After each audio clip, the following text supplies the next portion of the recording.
Buen día, chicos. Espero que se encuentren muy bien. En el día de hoy le voy a compartir la clase que no pudimos efectuar en la semana pasada, que corresponde a la clase teórica de las levaduras de importancia médica. A continuación les voy a compartir algunas imágenes que nos va a permitir comprender algunos aspectos importantes sobre este tema que hemos estado viendo la parte, digamos, práctica en los laboratorios con respecto a algunas técnicas, cómo identificarlos a nivel macroscópico, microscópico, y hoy veremos algunos temas más profundos, quizás algunos casos clínicos, del cual deben poner toda la atención posible para tomar estos aspectos de importancia clínica o médica con respecto a las levaduras eh, que vamos a ver a continuación.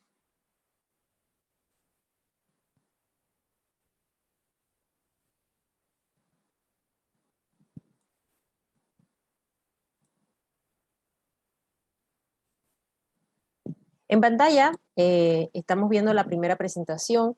Estas levaduras de importancia médica que estuvimos viendo, ¿verdad? Algunos de los géneros más importantes o más prevalentes, ¿verdad?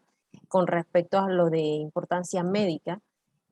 Vamos a ver entonces, o recordar y recopilar algunos aspectos importantes que vimos en alguna de las clases de laboratorio con respecto a lo que podemos decir que los hongos generalmente nosotros lo dividimos en tres grupos principales para poder estudiarlos por su importancia en la micología médica. Dentro de esto están los grupos filamentosos o multicelulares, mejor conocidos o comúnmente conocidos como los mohos, como los que vemos en pantalla, como muchos de los que hemos estudiado como hongos contaminantes.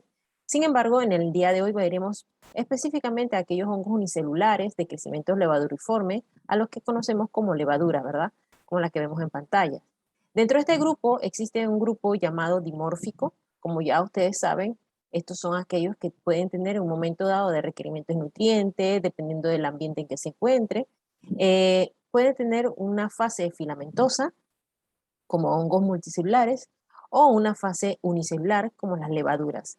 Y por eso podemos ver una macroscopía o microscopía diferente, ¿verdad? Dependiendo de los requerimientos que ellos tengan.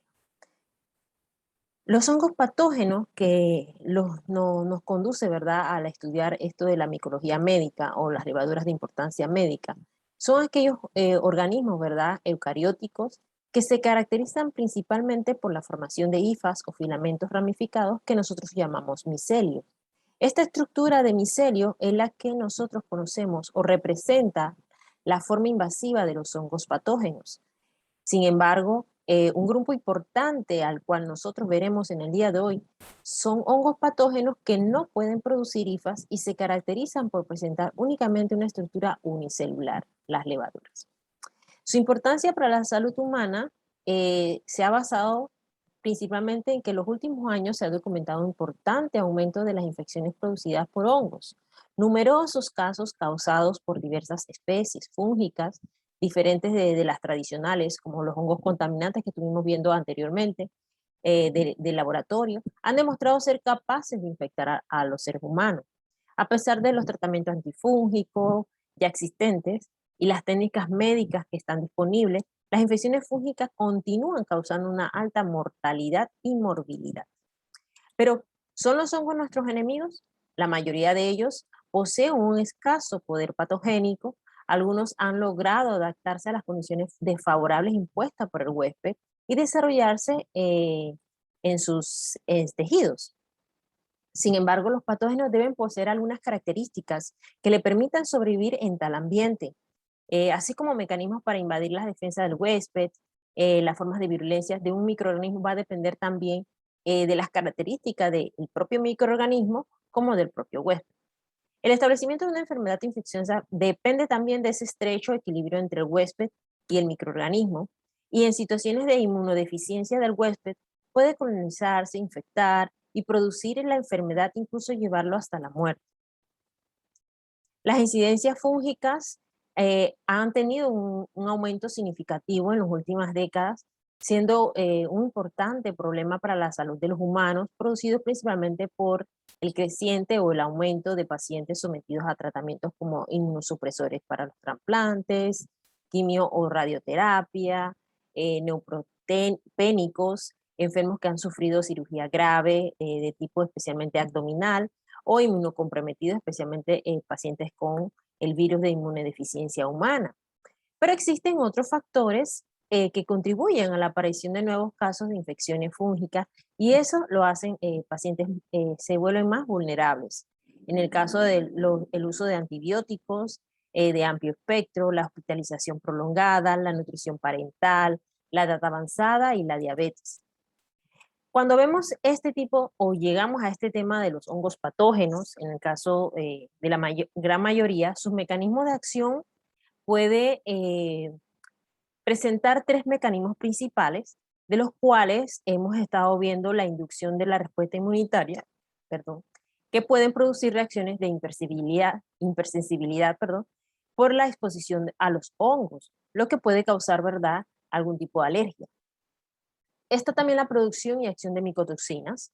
Son exotoxinas, entre las cuales están las aflatoxinas, que son muy tóxicas e inducen tumores de algunos animales, especialmente las aves, al alimentarse, por ejemplo, de granos o cereales contaminados. Eso lo estuvimos viendo con los hongos contaminantes. Y la infección, que es otro mecanismo principal, donde nosotros generalmente vamos a ver varios casos, que son los denominados micosis, que pueden variar desde enfermedades superficiales e inocuas y graves y que ponen la vida en peligro. Dentro de los hongos levaduriformes, nosotros tenemos que es un grupo bastante heterogéneo de hongos a nivel microscópico. Su estadio o su ciclo biológico se presenta, ¿verdad?, de forma unicelular, se multiplican por gemación. La mayoría lo hace así, sin embargo, también por incisión, algunos lo pueden hacer. Poseen una morfología esférica o elíptica, pueden medir de 3 a 10 milímetros de longitud y pueden poseer hifas o pseudohifas, como vamos a ver en algunos casos. Y no tienen, principalmente cuando tienen las pseudohifas, no presentan septos verdaderos, sino estrechamientos o constricciones, ¿verdad?, que son prolongaciones de los blasconidias. Su distinción con los hongos filamentosos es muy subjetiva, eh, porque existen formas intermedias entre las levaduras y los hongos superiores típicos, ¿verdad? Dentro de las hifas o las pseudohifas pueden o no presentar esa etapa sexual perfectamente, la etapa sexual perfecta o telomorfa. Las levaduras a las que no se le ha descrito aún la fase sexual y solo se le conoce como la fase anamorfa, son las denominadas formas parecidas a las levaduras o las Jigs-like. Estas se reproducen principalmente por gemación, fisión nuclear, por ejemplo. La gemación sería esta, que es una prolongación y cuando tiene esta estructuración se le llama blastoconidio. Y el tipo germinal, que también una de las características se utiliza para del tubo germinal, se utiliza para la identificación y se ven entonces una formación de estructuras tipo hifas, pero son pseudohifas. Otros hongos denominados dimórficos, que fue el tercer grupo que estuvimos viendo en las tres principales agrupaciones que tenemos al estudiar hongos patógenos, presentan una morfología muchas veces dependiendo de la temperatura. Por ejemplo, a temperatura ambiente entre 25 y 30 grados se forman como hongos filamentosos, se forman como hongos filamentosos y sería como la fase saprofítica. Sin embargo, a 37, la temperatura interna corporal de un ser humano, por ejemplo, se pueden transformar en levaduras, o sea, microscópicamente unicelulares, y esa fase parasítica, por lo tanto, llevaría a la infección de estos hongos o la infección podría causar o podría transmitirse de una persona a otra. Estos dimórficos, cuando son patógenos, los patógenos primarios, producen filamentos en el ambiente y los levaduriformes cuando infectan. O sea, ellos cambian de estructura dependiendo de los requerimientos en un momento dado de infectar o invadir o crecer invasivamente. Cuando son oportunistas, por ejemplo, como Candida albicans, las hifas son más difíciles de fagocitar cuando están en un proceso de filamentación. Sin embargo, el hongo siempre va a buscar el mecanismo para poder invadir su huésped o simplemente buscar esa nutrición que ellos requieren, ¿verdad? La ubicación taxonómica con respecto a las levaduras, están ubicados principalmente en la división Deuteromycota o hongos anamorfos de la clase de Blastomycetes o levaduras. El grupo telomorfo, por ejemplo, cuando la célula haploide de la levadura se conjuga, da origen a un asco con sus ascosporas y son incluidos en la división Ascomycota de la clase Ascomycetes. Las que producen basidios con basidiosporas y están entre los Basidiomycota y la clase Basidiomycetes. En cuanto a los hongos patógenos en los seres humanos, existen alrededor de 200 especies que ya han sido reconocidas y alrededor de ellas 30 son de formas levaduriformes o de levaduras de interés médico. Y entre ellas uno de los protagonistas es el género Cándida. Sin embargo, no es la única, como veremos más adelante. El género Cándida forma parte de la flora normal de nuestro organismo. Son agentes causales de candidiasis o candidosis, micosis oportunitas aguda, subaguda o crónica, de alta incidencia en nuestro medio y a nivel mundial. Pueden afectar a individuos de cualquier edad, raza o sexo, siendo los factores predisponentes del huésped en combinación con las del microorganismo, lo que favorece entonces el desarrollo de la infección. Taxonómicamente, este género se encuentra clasificado en el reino de los hongos. Sin embargo, su familia pertenece a la Saccharomycetaceae del orden Saccharomycetales de la clase Ascomycetes. En cuanto a la incidencia, en los últimos 20 a 30 años se ha elevado el número de casos de candidiasis, siendo Candida albicans la principal agente causante. En los individuos infectados por VIH se observó que un 90% puede sufrir un episodio de candidiasis oropharyngeal. En mujeres, por ejemplo, VIH positivo, la vulvovaginitis por cándida está muy relacionada y así los casos de recidivas. En pacientes, por ejemplo, que ha sido aislado Candida albicans, la secreción vaginal se da en un 20.75% y de Cándida, el género Cándida en general, en un 5.66%. En función de las características antigénicas, Candida albicans ha sido clasificada en dos serotipos, A y B, por ensayos de aglutinación con sueros en pacientes de candidiasis, siendo el serotipo A, por ejemplo, el más frecuente a nivel mundial. Otras especies morfológicas y fisiológicamente similar a Cándida está la Cándida estelatoidea, que es poco patógena, pero se encuentra en algunas ocasiones asociada a los casos de endocarditis.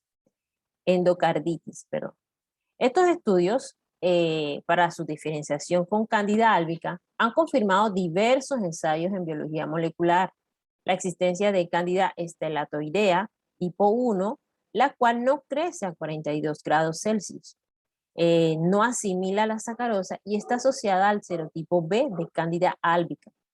Sin embargo, el tipo 2 de estelatoidea crece a 42, tampoco asimila la sacarosa, pero es considerada como la variante o análoga a Cándida albicans. Son aspectos importantes que debemos tomar en cuenta cuando tenemos presente este tipo de infecciones causadas por estos agentes. En los últimos años se ha observado alrededor de otras, por ejemplo, 10 géneros de Cándida, pero la más importante que deben tomar ustedes en cuenta para este curso, ¿verdad? Son Cándida albicans, tropicalis, Paraxyloxis, Crusei, Auris, glabrata, que eres sinónimo de Torulloxis glabrata, pero existen otras que también son importantes. Sin embargo, le dejo estas aquí que están resaltadas en rojo y tomar en cuenta siempre estas que son importantes, pero la del curso vamos a estar tomando en cuenta estas especies para nosotros darle más importancia o prevalencia. Estas levaduras se encuentran ampliamente distribuidas en la naturaleza y habitan como comensales de muchos mamíferos y aves. Generalmente en la cavidad bucal se ha descrito la presencia del 8% de Candida tropicalis y entre el 3 a 6% Candida crusei y Candida glabrata. suelen presentar mayor resistencia a antifúngicos como imidazólicos, fluconazol, por lo que los pacientes que reciben este fármaco, como profilaxis, tienen más riesgo de desarrollar infección por estas dos especies. En el caso de la Cándida albicans, el tipo de infección se le conoce como candidiasis, es bastante invasora. La candidiasis es una infección causada principalmente por este género, con mayor frecuencia es de la especie albicans. Se manifiesta con lesiones mucocutáneas, fungemia y en ocasiones infecciones localizadas en múltiples sitios. Los síntomas dependen de la localización de la infección e incluyen disfagia, lesiones cutáneas y mucosas, ceguera, síntomas vaginales, fiebre, shock, oliguria, insuficiencia renal, coagulación intravascular diseminada, entre algunas. Para su diagnóstico se confirma generalmente por el examen histológico y cultivo del sitio en condiciones normales, generalmente estériles. El tratamiento se realiza a través de anfosfaterina B, fluconazol, equinocandinas, voriconazol o posaconazol. La candidiasis oral, por ejemplo, como vemos en la imagen, esta adopta muchas formas, como la queilitis angular y las placas pseudomembranosas en las mucosas bucales, como la que vemos aquí, que puede asociarse, ¿verdad?, a las dentaduras postizas, en el caso de arriba, por dentaduras postizas, o desarrollarse en la lengua o en la faringe, como en el caso de esta imagen. La candidiasis diseminada, aquí se observan algunas placas blanquecinas que se caracterizan de una esofagitis por cándida en los pacientes neutropénicos, como por ejemplo que están bajo quimioterapia debido a un cáncer, presenta un riesgo elevado a desarrollar este tipo de candidiasis y amenaza la vida del paciente. Generalmente un paciente no neutropénico puede desarrollar candidemia durante la hospitalización prolongada. Los signos y síntomas de la candidiasis esofágica se manifiestan con mayor frecuencia con disfagia. La candidemia, por ejemplo, suele causar fiebre, pero ningún síntoma es específico. Y la endoftalmitis candidiásica comienza con lesiones blancas en la retina, que en un principio son asintomáticas, pero que puede progresar y opacificar el cuerpo vítreo. Diagnóstico, pues examen histológico, cultivos para hongos, hemocultivos, pruebas séricas de betaglucano y el panel de T2 cándidas como vimos en el laboratorio. Las especies de cándidas son comensales, como ya ustedes saben, y su cultivo del esputo, la boca, la vagina, la orina, la heces o la piel no indica necesariamente una infección invasora o progresiva generalmente. Para identificarse una lesión clínica, están las evidencias histológicas, es una invasión tisular, por ejemplo, levaduras con pseudohifas o hifas en las muestras de los tejidos, y deben excluirse a otras causas. La positividad de los cultivos de muestras obtenidas en sitios estériles como sangre, líquido cefalorraquio, pericardio o líquido pericárdico o biopsias de tejido, ofrece una evidencia contundente que avala la necesidad de una terapia sistémica. Están, no sé si se recuerdan, en el laboratorio la medición beta-glucano-sérico, que es para detectar principalmente las infecciones fúngicas invasivas en pacientes inmunodeprimidos. Y la del panel T2 Candida, que es un ensayo de resonancia magnética que detecta directamente especies de cándidas en muestras de sangre. Así que estos dos aspectos son importantes tenerlos siempre presentes. También se encuentran disponibles otras pruebas de diagnóstico molecular que incluyen, por ejemplo, la espectrometría de masa por ionización por desorción asistida por matriz ionización, tiempo de vuelo, MALDI-TOF, mejor conocida así, y los ensayos basados en PCR por la reacción en cadena de la polimerasa, utilizando marcadores moleculares que permiten la amplificación de regiones internas muchas veces no codificables, que nos permiten entonces identificar a estos agentes causales de una manera más precisa. Las técnicas de laboratorio estándar a menudo identifican erróneamente, por ejemplo, a auris, a hemolinoli, famata, sei y otras especies que la ionización por deserción, o sea, la Malitov-MS, es un método más fiable para identificar correctamente muchas de estas especies. El tratamiento, generalmente iquinocandina, si los pacientes están graves o críticamente enfermos, y si se sospecha una infección por Candida glabrata, auris o cruzei, indocandina es bastante eficiente. La fluconazol, si los pacientes están clínicamente estables o si se sospecha una infección por Candida albicans o Candida paraxilosis. Como alternativa está voriconazol o anforetecina B. La candidiasis invasiva muchas veces debe corregirse o controlarse eh, los factores que predisponen, ¿verdad? Por ejemplo, la neutropenia, la inmunosupresión, los antibióticos de amplio espectro, la hiperalimentación, la presencia de catéter permanente. Eso tenemos que tomar en cuenta a la hora de ver este tipo de infección. En pacientes no neutropénicos deben ser eliminados los catéteres intravenosos. Entonces, debemos tomar en cuenta que cuando está indicada, por ejemplo, una equinocandina, o si se sospecha que hay una glabrata o auris o cruzei, por ejemplo, pueden utilizarse uno de los siguientes fármacos: caspofungina, micafungina, anidulanfungina, y si se indica también fluconazol en pacientes clínicamente estables y si se sospecha de Candida albicans o paraxilosis. Tomar en cuenta siempre eso a la hora de los tratamientos. La esofágica, por ejemplo, la candidiasis esofágica se trata con uno de los siguientes: fluconazol o itraconazol. Si estos fármacos son ineficaces, o si la infección es muy grave, puede intentarse con uno de los siguientes: voriconazol, posaconazol o equinocandina. Este es un caso bien interesante que la doctora Marquera mencionaba en las clases de laboratorio de Candida auris. Aquí en Panamá se dieron casos también similares. Este tipo de infecciones que causa este tipo de levadura son, por ejemplo, infecciones del torrente sanguíneo, infecciones de heridas o infecciones del canal auditivo, aislada de muestras respiratorias y de orina, pero se debe tener especial cuidado en la interpretación del resultado del cultivo de estos dos últimos tipos de muestras. En el control de infecciones por este tipo de especie, auris, que es un hongo patógeno pero emergente. Se dieron varios casos, por ejemplo, en el 2015, en Pakistán, se preocuparon principalmente porque hubo un brote de infecciones por Saccharomyces cerevisiae y tuvieron 22 aislamientos en 2 meses, 8 a partir de hemocultivos, 3 del tejido con quemaduras, 10 de orinas y 1 de la punta del catéter. Pero parece que no era Saccharomyces.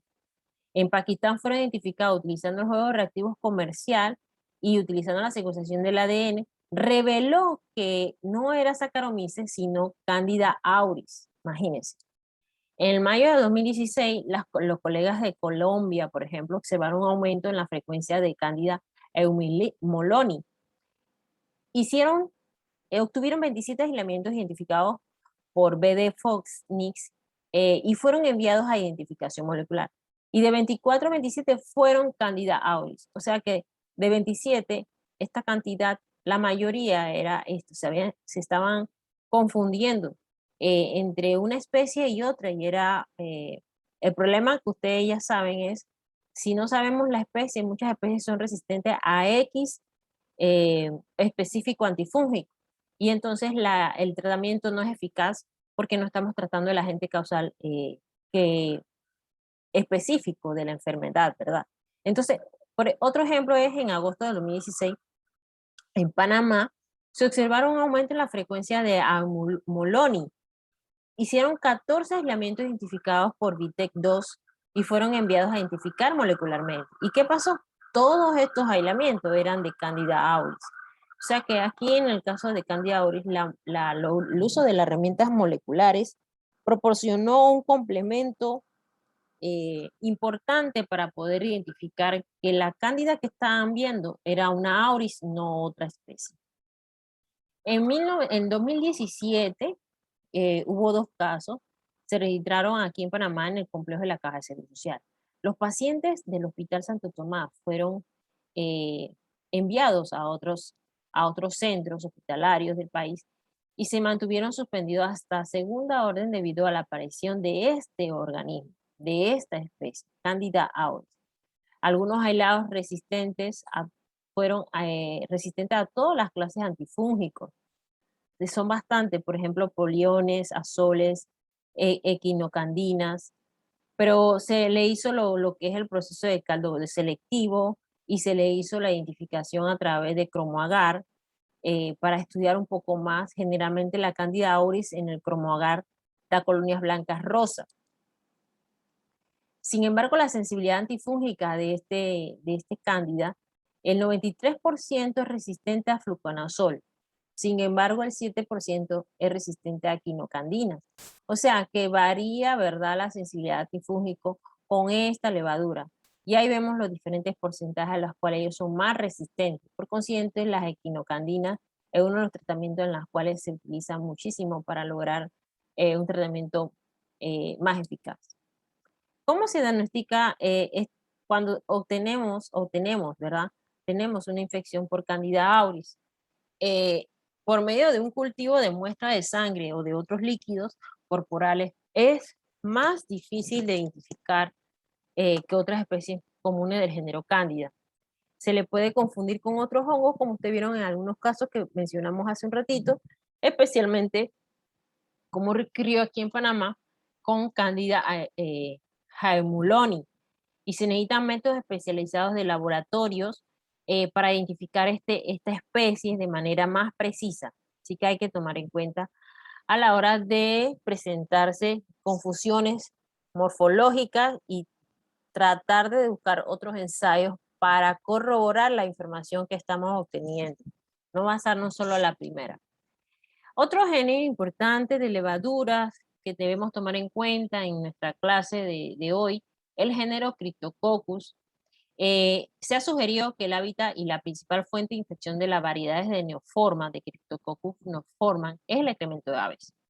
Él se encuentra, es como una levadura, sin embargo es una levadura capsulada, principalmente Cryptococcus neoforma. Es agente causal de criptococosis, micosis sistémica de evolución subaguda o crónica.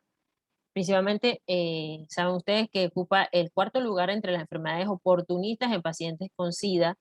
Y en ejemplo, en Venezuela, este tipo de pacientes constituye la 3.ª causa de muerte después de la histoplasmosis y candidiasis. El género Cryptococcus se compone de 2 especies, la neoforma y la gat. La Cryptococcus neoforma presenta 2 variedades, la Grubi, serotipo A, llamada así, y la variedad neoforma es el serotipo D, existiendo también un híbrido A de Cryptococcus gattii que incluye serotipos B y C. Generalmente, esto tenemos que tomar en cuenta a la hora cuando encontremos, ¿verdad?, este tipo de género, tenemos que buscar el qué tipo de serotipo estamos presentando, ¿verdad? La morfología típica de Cryptococcus neoforma, por ejemplo, en tejidos autociados, eh, como él es un agente de los blastomicosis a nivel europeo, generalmente se le llama así, agente blastomicosis europea, es muy famoso así, o también la torulosis o la criptococosis, que usted conoce muy bien. La causa de esta enfermedad, principalmente en pacientes inmunocomprometidos, estos hongos generalmente viven en distintos ambientes, penetran a los pulmones por inhalación o por diseminación hematógena y pueden comprometer el cerebro, la meninges y otros órganos. Estos hongos se caracterizan fenotípicamente mediante la presencia de cápsulas. Su crecimiento se da a 37 grados Celsius, positiva la ureasa y la casas.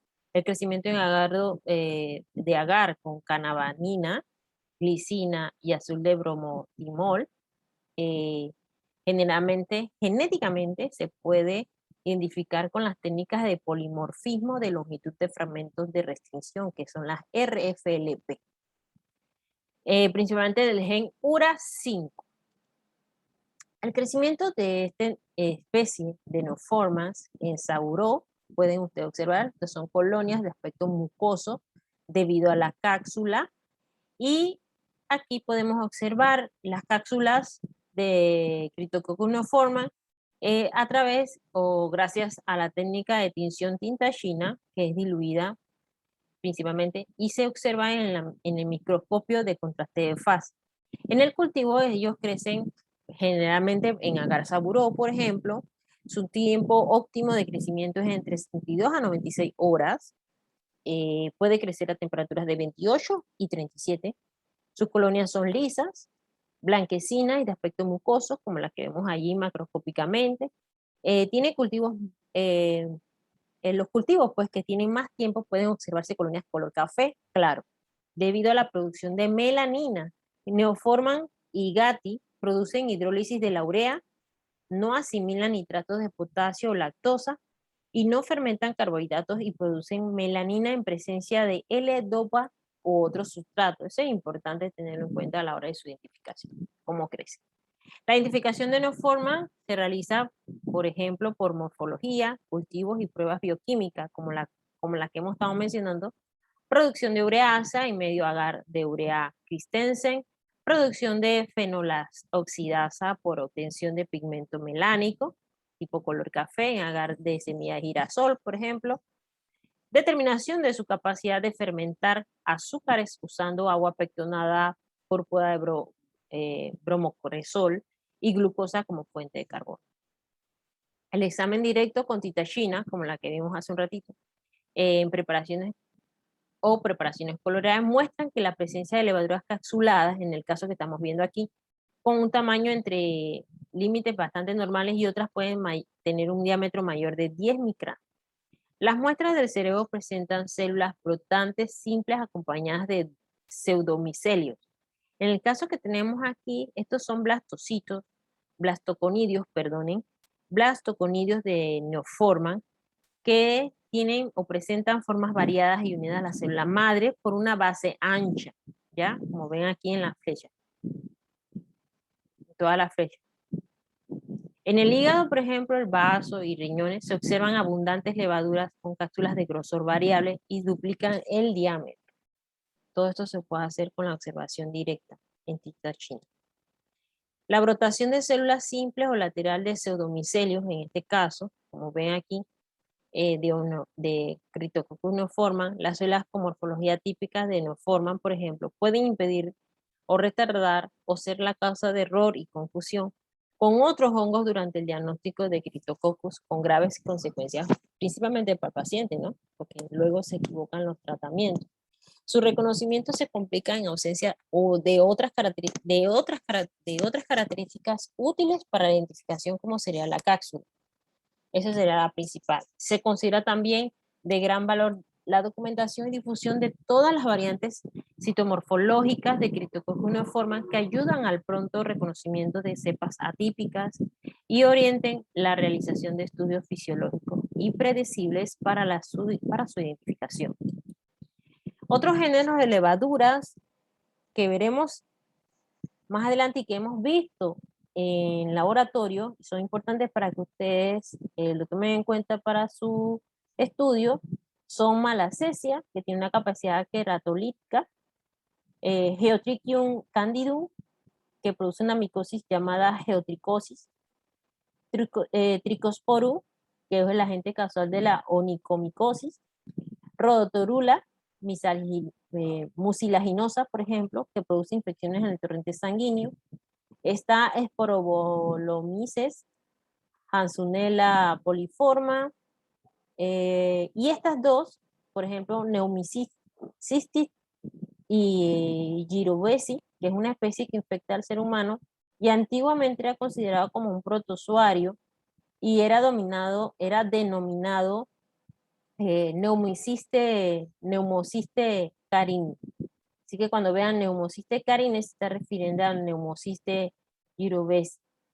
El otro que nosotros mencionábamos mucho en el laboratorio anterior de levaduras de importancia médica eran las algas aclorofílicas del género Prototeca, ¿se acuerdan? También se estudia dentro de este grupo, no porque sea otra levadura, acuérdense que es una alga, y se estudia porque es muy similar, el cultivo es muy similar al género Cándida, y hay que tomarlo en cuenta. También está Sophie y Wickerhami, que son las más reportadas y se pueden confundir con esta, Prototeca Sophie y Wickerhami. Pero bueno, principalmente tomen en cuenta siempre el género Prototeca puede confundirse con el género Cándida. Pero las Malassezia, Cryptococcus, Candida albicans, Candida auris, Crusei, Paraxyloxy, Tropicalis, esos son las especies que ustedes tienen que tomar en cuenta a la hora de hacer sus estudios referentes a las levaduras de importancia médica. Y en este caso continuamos con Malassezia, Geotrichium, Trichosporum y Rhodotorula. ¿Ok? Malassezia fufur, por ejemplo, crece escasamente sin causar erupciones. La piritiasis versicolor, muy famosa, corresponde a una micosis superficial crónica y benigna, causada principalmente por el género Malassezia. Clínicamente se caracteriza por máculas de diferentes tamaños, es fino, descamativa, hipo o hiperpigmentadas, y están localizadas principalmente o preferentemente en el cuello y el tronco. Estas son células, como ustedes observan aquí, fúngicas que son similares a las levaduras y las hifas cortas de Malassezia fufur, de las escamas de la piel de un paciente con tiña versicolor. Este género y especie, fufur principalmente, era conocido como Pitirosporum ovale, que es una especie de hongo que es microbiota normal en la piel de las personas y es la causa de la caspa y de una enfermedad infecciosa de la piel llamada pitiriasis versicolor o la tiña versicolor. Esta característica macroscópica de esta especie, fufur, presenta colonias elevadas, convexas o umbanadas, con superficie usualmente lisa, de textura suave y color crema. Existen dos formas morfológicas. Un estado de levadura que es llamado, o fue llamado Pterosporum ovale, y una fase micelial, que es la es la forma patógena. Microscópicamente, Malassezia fufur presenta levaduras esféricas, aquí la ven, agrupadas, generalmente asociadas con hifas, que pueden estar alineadas o ramificadas sectadas con paredes gruesas, con ascas y ascosporas. En general, la patología desarrollada por este tipo de levaduras comunes de la flora cutánea, mucosa y gastrointestinal del organismo puede abarcar un amplio espectro clínico, como lo son lesiones superficiales, cutáneas, lesiones de mucosa y lesiones sistémicas. Esta Malassezia es una levadura lepofílica porque requiere de lípidos en el medio de crecimiento. Ven que están en grande, pues esto es muy importante. El diagnóstico se confirma, ¿verdad? Por el examen directo de las escamas de la piel infectada tratadas con hidróxido de potasio entre el 10 al 20% o tenidas con calcofluor blanco. Eh, Se pueden observar hifas no ramificadas y células esféricas. Las lesiones también emiten fluorescencia cuando se iluminan con una lámpara de Wood. La piritiasis versicolor se trata con aplicaciones diarias de sulfuro de selenio, por ejemplo. Y también los azoles tópicos o por vía oral también son eficientes. La Malassezia pachydermatis es parte de la microbiota de diversos mamíferos domésticos, como tenemos muchos en la casa, perros, gatos y equinos, y animales salvajes como primates, rinocerontes, aves acuáticas, pájaros y carnívoros. Tomen eso en cuenta. Este es un ejemplo de la tinción con safranina de Malassezia pachydermatis en una muestra tomada con cinta adhesiva. Como ven allí, se ve muy bien esta fotografía. Esta ya es la misma lesión hipopigmentada en tórax de una persona donde se ve este tipo de infección. El caso clínico que vimos ahora a continuación de la paciente. Era una paciente de 11 años de edad, una niña de nacionalidad francesa que reside en Chile y desde hace 2 años sin antecedentes mórbidos. Ella es dueña era dueña o es dueña de un gato al cual se mantenía en brazos frecuentemente.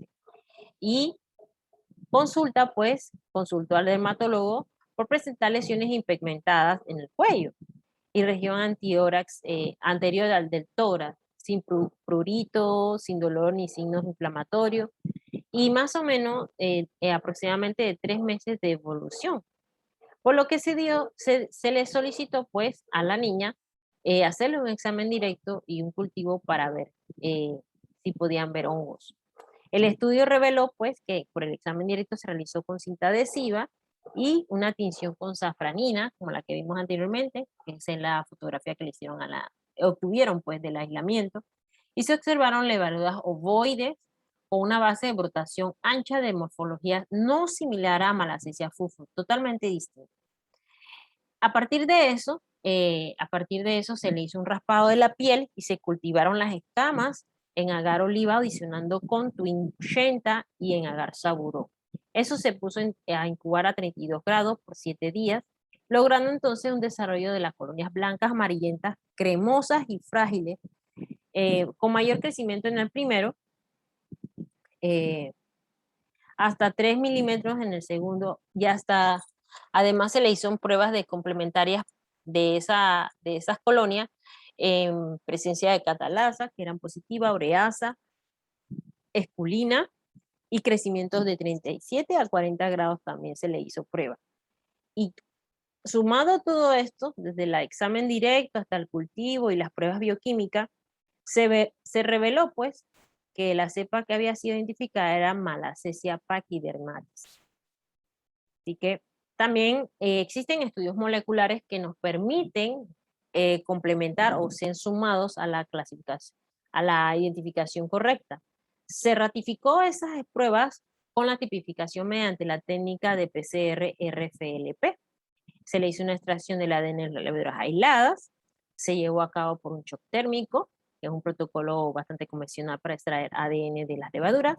Se obtuvo el ADN obtenido se amplificó gracias a los cebadores descritos que están aquí, Howard y Rivers. Estos cebadores ayudaron a obtener un producto de PCR que fueron sujetos a la prueba de RFLP utilizando las enzimas de restricción CFI y MBOI. Los fragmentos digeridos fueron separados por electroforesis en gel de agarosa y allí fueron teñidos. Esto reveló, como vemos aquí en la fotografía, por los fragmentos, reveló, ¿verdad? Los fragmentos obtenidos con el uso de la técnica de PCR-RFP y se vio que podían ser Malassezia pachydermitis, concordando con la forma de las determinaciones morfofisiológicas que se habían hecho anteriormente, como las que vimos hace un ratito. Debido a su requerimiento de ácidos grasos, por ejemplo, las levaduras lipofílicas, como la Malassezia, no pueden ser identificadas con un sistema y medios habituales para otras levaduras, por lo que su identificación merece un comentario diferenciado.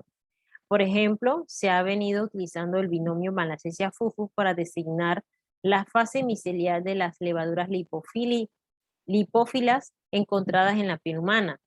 Tanto se reservaba los términos Pterosporum ovale y Pterosporum orbiculares para dos tipos morfológicos de la fase levaduriforme, porque la fase filamentosa no era normalmente llamada así. La taxonomía de este género de Malassezia fue recientemente revisada y comprende actualmente 7 especies. Y tómenla bien en cuenta. La Fufur, Pachydermatis, Sympodialis, globosa, obtusa, restricta y Slofiae. Este es otro que vimos anteriormente, este es del género Geotrichium. La geotricosis es una micosis causada por hongos levaduriformes oportunistas, denominados, por ejemplo, Geotrichium candidum, o también Saprochaete capitata, Anteriormente, Geotrichium capitatum o también Blastocysomyces capitatum. Anteriormente se llamaban así, pero ahora se le denomina Saprochaete capitata o Saprochaete capitata. Estas dos especies son levaduras oportunistas que pueden causar este tipo de micosis. Ambas infecciones se consideran juntas generalmente a pesar de la nueva clasificación molecular que se le ha dado, debido a que la clínica patogénicamente son muy similares y que la forma tradicional de los hongos causantes estuvieron incluidos dentro del mismo género Geotrichium. La etiología, pues los dos agentes etiológicos más frecuentes de Geotrichium candido y capitata son de los hongos levaduriformes que pertenecen a la división Ascomycota. De allí las causas predisponentes y cuadros clínicos está dado por Geotrichium, que es un habitante habitual del tracto intestinal. Puede causar infecciones oportunistas de origen endógeno y de origen exógeno, adquiridas vía ingestión o inhalación por pacientes diabéticos, tratados con antibióticos, corticoides, citostáticos, inmunosupresores. Estas son otras formas, geotricosis pulmonar, pueden darle una repasada. Ahora mismo no vamos a caer en cuenta exactamente qué es cada una. Sin embargo, tomen en cuenta que una geotricosis pulmonar es una infección de evolución crónica similar a la tuberculosis. La geotricosis bronquial consiste en una infección endobronquial cuyos síntomas incluyen tos crónica intensa, esputo gelatinoso sin fiebre y estertores ligeros o roncos.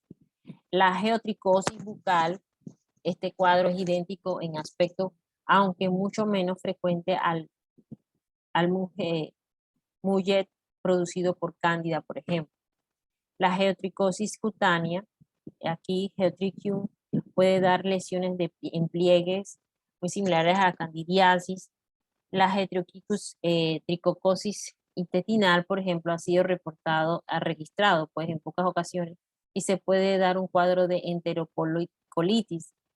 Todas estas formas invasivas son excepcionales, son difíciles de diagnosticar y de mal pronóstico. O sea, tomar en cuenta siempre que existen otros tipos de infecciones dentro de los geotricosis.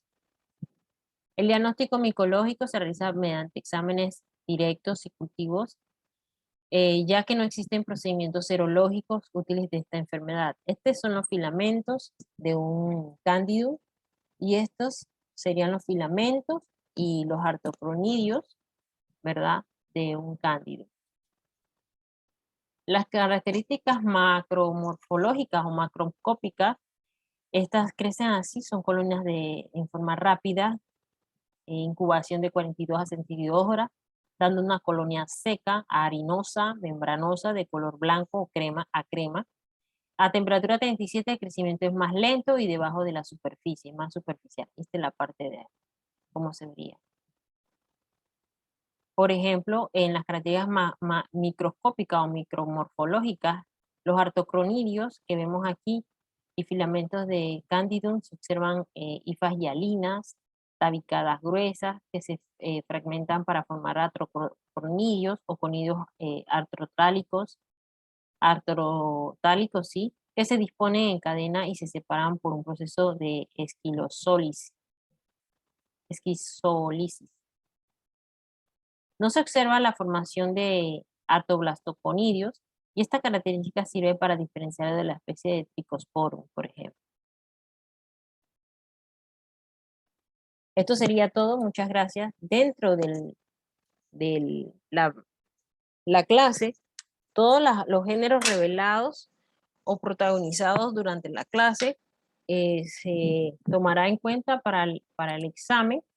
Allí podrán ver, ¿verdad?, diferentes características que pueden tener según el caso clínico. Ustedes tomen en cuenta las especies que fueron resaltadas o más prevalentes durante la presentación y esas se tomarán en cuenta sus características o aspectos generales. Así que aquí sería toda la clase. Muchas gracias por escucharme y pueden basarse principalmente en el PPT compartido a los compañeros, donde ven todos los detalles que he presentado en este video. Muchas gracias.